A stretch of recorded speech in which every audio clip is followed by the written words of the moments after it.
Hey guys, good morning. It's Tony. Before I start the video, I do want to say please like, subscribe, and comment. Again, I'm not going to make these videos too long because they don't need to be. First of all, I did think that we were going to come down to 479 back to this channel.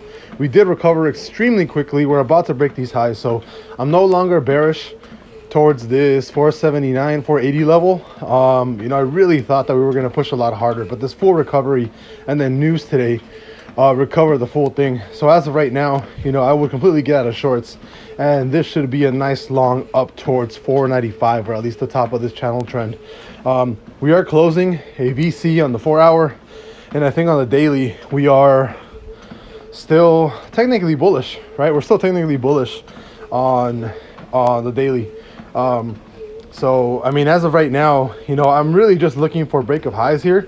If these highs get broken on SPY, right, I have a really good chance of just continuously pushing up here. And if you look at other tickers, right, let's look at the major ones. If you look at like Tesla, I don't really care about because it shouldn't really dignify where it's headed. You could see a recovery here. I think Tesla has a little bit more to drop down to like 174, right? But you could start getting into longs now. Like, it wouldn't be a bad idea to start and then do like martingale and stuff.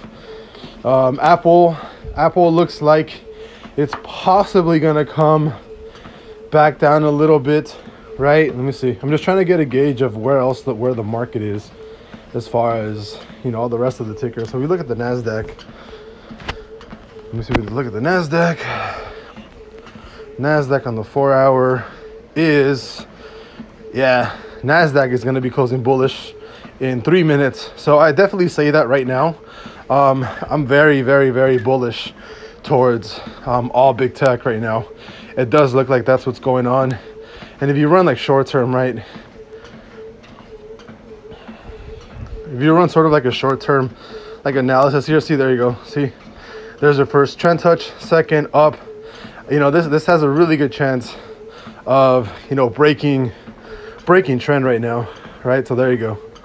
So there's two things that can happen right now, right, depending on where we are here. So it does look like you're going to break this trend here. You're going to go a little bit more on Nasdaq. So either you do this and then come down, or you break this channel and you go straight to 17,745.